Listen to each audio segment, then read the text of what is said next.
What's going on, everybody? So I just want to give a quick message real quick, and that is we have to stop normalizing being sick. When you normalize being sick, you think that health is abnormal. And this is something that we see all over our community. And it's evident because we'll say things like, it runs in my family. And so one of my biggest missions with Health by Any Necessary is to establish a mindset in our community that we are not destined to be sick, that these things do not run in our families, and that we are not innately defective. I need for us to grasp that concept. When we're talking about these things such as high blood pressure, diabetes type 2, heart attacks, strokes, all these medical conditions that we see so much in our community, we need to understand that these things do not belong to us. They don't run in our veins. And when we say things such as it runs in my family, subconsciously, whether you know it or not, you're normalizing the event that has taken place, or it hasn't taken place, but it will take place. And when it does take place, once again, you believe that it's normal. And if somebody else in your family escapes it or they don't have it, then that is abnormal. By default, that is going to be the thinking. So when we're living life through a lens of a mindset that we're destined to be sick, when we live our lives through a lens, a mindset, a foundation that these things run our family, we believe that our birthright is sickness. Others will believe that their birthright is health. And when something goes outside of that health paradigm, that becomes abnormal. However, for us, we've been sold this lie, this idea that these things just run in our families. Therefore, anybody who goes outside of this unhealthy state is abnormal, and having high blood pressure is the norm. When you believe in that, you won't see the hustle that's taking place around you. You won't see the hustle that's taking place around you. What sparked this conversation is a conversation I just had with a patient, and that's how I know I'm not built for this whole health medical thing. I'm not built for it, because when I'm speaking to a patient, most times I see my mother, or I see my father, or I see my grandmother, or I see my grandfather, or I'm going to see a relative. And so it touches me in a different way. It affects me in a different way because I have an emotional connection. So yeah, I'm looking at the patient, but I see my mom. I see my mom, expressing certain things. Now my mother, she doesn't express these thoughts because, of course, I'm on deck. Whenever she, has her, whatever goes on, I'm on deck. But I noticed that it doesn't affect my colleagues and, everybody else. Some of you might be watching this video, because a lot of times they'll say, like, Edward, you can't let it bother you like that. It's just, this is what happens. It's normal, it just is what it is. However, for me, it's draining. It's draining, to have a patient look me in my eyes and tell me, yeah, I had a stroke, I had a heart attack, I was in a coma for a little while. Yeah, I'm taking, blood pressure medication, diabetes medication, I'm taking cholesterol medication, I'm also taking a blood thinner, warfarin. I think I'm doing pretty good to be 58. That depletes me in a whole different way. For my people to think that having these conditions is doing good for their age, what is going on? What is going on? No, you're not. And this is not to disparage anyone, but this is to empower you. Health is your birthright. Anything outside of being healthy is abnormal. If you believe that you're doing good if you had a heart attack, if you believe that you're doing good if you had a stroke, if you believe that you're doing good because you're taking blood pressure medications and you're taking diabetic medications, if you believe that, yeah, these things are going on, but I'm doing good for my age, then we now have to ask, well, what is your standard for normal? What is your foundation for normal? What have you seen to make you believe that you are doing good for your age? No, you're not doing good. You're not doing. And so when I'm looking at this lady, I see my mother. So it affects me in a different way. That's why I'm like, yo, I'm not built for this shit. I'm not built for this shit, because I see other people interact with patients and keep it moving. You know, like they're like, all right, let's go ahead and do X, Y, Z. I'm like, yo, how are you taking 12 medications, man? How are you taking 12 medications and thinking that you're doing okay? Somebody lied to you. You're not doing okay. And the fact that you have to keep on having your medications increase, you're not doing okay. The fact that you have to now prepare for surgery, you're not doing okay. You're not doing okay. Who's telling you you're doing okay? They're lying to you. So it's draining, because she won't be the only one. She hasn't been the only one. I'll have to, see that multiple times. And so this is why I get on here and I get in the room. I do what I do, and I speak unapologetically, because once again, yeah, I understand the protocols, I understand the guidelines, I understand what they are saying. But at the end of the day, I see my mom, I see my dad, I see my grandma, I see my grandpa, I see us. I see us, and I see a subtle level of systemic abuse taking place. So I can't stand by and shake my head. And when you say I'm doing good for my age, I'm like, hell no, you ain't. Which causes a conflict between the two. Because now you have somebody who's telling you, no, you're not doing good. And somebody who believes that they are doing good. This is going to cause some conflict potentially. Because you're raising the bar, and they're like, no, my bar is good where I'm at. What are you talking about? What are you talking about? Like, my bar is fine where it's at. I'm doing better than everybody else in my family. Then that's a problem too. So what I'm here to tell y'all is, don't normalize being sick. High blood pressure is not running your family. The eating habits, the lifestyle, those things run in your family. Diabetes, heart disease, strokes. Yes, people in your family may have had it. It may have happened to those people, unfortunately. But I would tell you, look at their lifestyle, look at their habits, look at the things they were doing or not doing. Look at the things that they were taking, such as the medications, versus the things they were not taking, such as the healthy foods, the leafy greens. And ask yourself if those were healthy habits, or were they unhealthy habits that granted you an unhealthy condition. So once again, I did a video the other night, Tuesday. Rest in power to the brother John Singleton. I spoke about strokes, and I needed to, because I don't like doing that whole clout chasing shit. I don't appreciate it for anybody. It's very disheartening a lot of times. Well, all the times. But I saw, videos and articles coming out. You even had the American Heart Association, step up. You even had the American Stroke Association. You had all these big medical institutions, and then you also had, our own brothers and sisters, supposedly bringing awareness to stroke and supposedly bringing awareness to hypertension and all these things. But everybody's saying the same exact thing. Everybody's saying the same exact thing, and those exact things grant you no results. Those exact things that they were saying is the same old cookie cutter information. I'm working on not using the term run in the mill after I found out what it meant, and after I found out my connection to that. So they're saying the same thing. African Americans in general have a higher chance of having high blood pressure, diabetes. African Americans, particularly the men, have a higher chance of having strokes, heart disease, hypertension. Why? It's genetics, right? I.e., you're innately defective.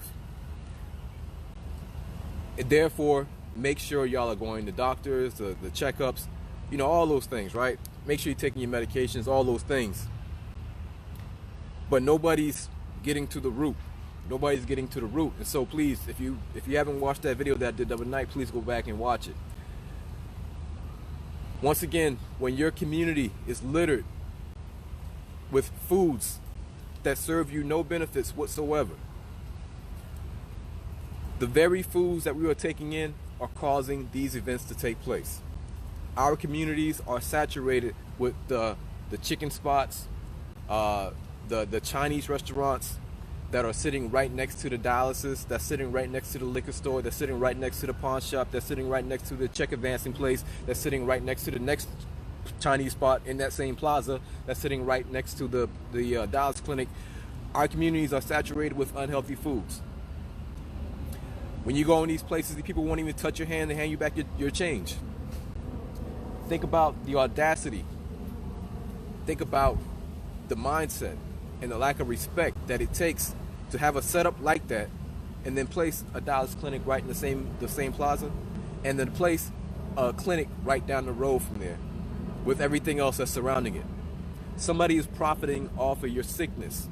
Somebody is providing you with the very foods that will make you sick, and they make it very, very plain that they don't like you like that. Make it very plain that they don't like you like that. However, it's still on us as far as us eating the foods. If I don't like you and I'm feeding you, I'm going to kill you. I'm going to poison you. It may not be me pulling a gun out on you, but if I already shown you historically that I don't like you like that, and you're now asking me to feed you, okay, let's see how I can make money off of this. Let's see how I can turn this into a $1 billion empire. So it doesn't make sense for people who won't even eat the food that they're feeding you, won't even live in the same community that they're making money in, for us to now take the foods in on a daily basis and be surprised that we're coming out sick. It's the foods, the horrible, horrible foods that are making us sick at such a high rate. Well, that's one of the reasons. In that video, I give several recommendations, but it all has to be encompassed by vitamin D. So yes, when we talk about the health disparities, why African Americans are sicker than other racial groups, what I'm telling you and what I told you in this video, and I need for us to go watch it, and I need for you to look at the links that I posted, and I need for you to actually start spreading this word. The reason for our disparity is because we're playing at a disadvantage. We need vitamin D. I know it sounds basic, and I know it sounds like it could not be the reason for our health disparities, but vitamin D is not a vitamin, it is a hormone. 90 to 95% of African Americans are vitamin D deficient. Please go back and watch the video. If you watch the video on YouTube, you will actually get access to those links that I posted. But I'm saying all that to say this: don't normalize being sick. All right, don't normalize being sick, because it's not normal. It's completely abnormal, and you know, we just have to do better. We just have to do better. You know, I love us. You know, I need for us to do better, and we have what it takes. So once again, you know, it's just moments like this that, you know, it's very draining, and that's why I say I know I'm not built for this at all. You know, but it's moments like this where it's very draining. When I hear somebody look me in my eyes with a very matter-of-factly face say, "But I'm doing good for my age." Nah, sis, you're not doing good. And I don't know who's telling you that you're doing good. I don't know why nobody stepped up and told you that you're not doing good. You know, and so, yeah, I'm the one stepping up in the community. Hold on real quick. Let me check out this EKG reading. Y'all hold on real quick.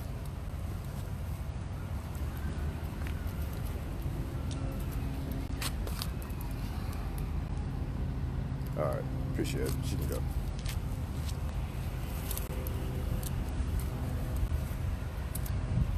Yeah, so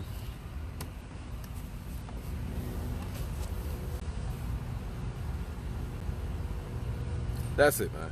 That's it. I'm not built for it because you know, my mindset, I'm more of like, you know, like, yo, let's go on the attack. And I think situations like this require, you know, more of a just a softer touch. Maybe I don't know, but I know that it affects me too deeply. You know, for me to just do this on a daily basis and not be affected. Like, I know I won't last long doing this, so I can't be doing it for that long, because it's like I said, I see my mom and I see my dad. You know what I'm saying? But all right, what we got? So what's going on, y'all? So yeah, no problem. I appreciate it. I believe that's why we're being asked certain questions when we have our doctor visits. Yeah, those questions that we're being asked, such as family history, we got to remember that, well, I did a video talking about family history, and we have to, family history is simply an equation that gives a probability and likability. It's an equation. So pretty much, if you have a mother that had diabetes type 2 and you had a father that had a heart attack, so they understand, and we understand, whoever created that equation understands that that's a lifestyle condition. Therefore, there's certain things in your lifestyle that you were doing or weren't doing that granted you the results of being a diabetic. There's also lifestyle factors that granted you the results of being having a heart attack. Therefore, if those lifestyle factors were practiced in the household that you grew up in, 9 times out of 10, you're going to take on those lifestyle factors. And if you take on those lifestyle factors, then that may grant you the same result. So that is not genetics. That is social. That is environmental.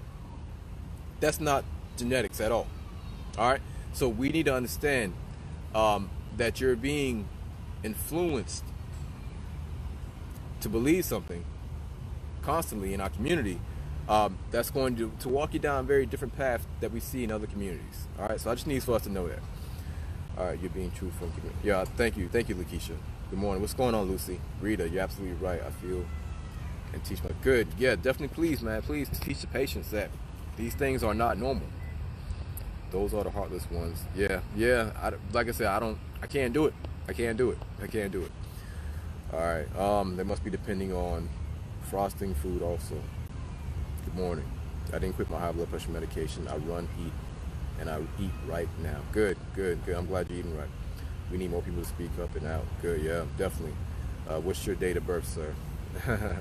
Probably warning my age, right? Yeah, I'm in my early 30s. You are doing an awesome job. Yo, thank you. Please appreciate it, Clover. Thank you. So yeah, y'all, let me finish seeing these patients. Damn, I hate to start the day off like this. I hate it. I hate it. But yeah, so yo, please, y'all, spread the word, man. Health is our birthright, not health. I mean, health is our birthright, not sickness. Please watch the last video that I did on, strokes in our community. Get out into the sun. Watch those links. I know me saying that vitamin D or hormone D is the foundational reason for our disparity in health. But trust me, please, go read the research. Go read the links that I posted up on that YouTube video. Because I'm going to eventually do a whole presentation about vitamin D, hormone D, and why we as African Americans are playing at an extreme disadvantage when we're deficient in it. All right. So I was talking to my daughters about the same setup in our neighborhood. It's a profit. Yeah. And so once again, at the end of that video, I also had a talk about these things going on in our community, and how we can, how we will eventually push back. But we need more of our people on code. We need more of our people on code as far as what's going on and what we need to do as it pertains to our health. But we need more of our people on code. Before we can even do that, we have to continue to lay the foundation that these things are abnormal. If we're thinking that it's normal, then the pushback, the revolution, whatever we need to do won't work. So once we understand, we don't need the whole entire community to understand. We just need a critical mass of our people to understand that these things are abnormal. And once we understand that it's abnormal, and we start fasting, fasting is my gospel. Fasting is my everything. Fasting is the one thing that I know for sure will radically improve our conditions overnight. But once we get the people on code, as far as our health and fasting, we'll take a stance against this disrespect, this attack. That's what it is. It's an attack on the community. We'll take a stand, but we'll do it together. If we try to do it right now, it won't work. We'll only look crazy. So and it won't require any marching. It won't require any protesting. We'll just stop eating there. Trust me, we are the number one clients in those places, in those establishments. And without us, there is no them. Therefore, we don't have to like march and protest and ask them to serve better foods. Don't ever in your life ask the hustler to stop hustling you. Don't ever in your life ask the hustler to stop hustling you. Why? Because they'll just find a different way to hustle you in a more lucrative and deeper way. Never ask the hustler to stop hustling you. All right, Jackie, what's going on? No blood pressure medications in 48 hours. You checked your blood pressure again, and it was 112/66. That is beautiful, Jackie. That is beautiful, Jackie. So Jackie's one of our members in our fasting challenge. She's been extremely supportive for a very long time. I really appreciate her.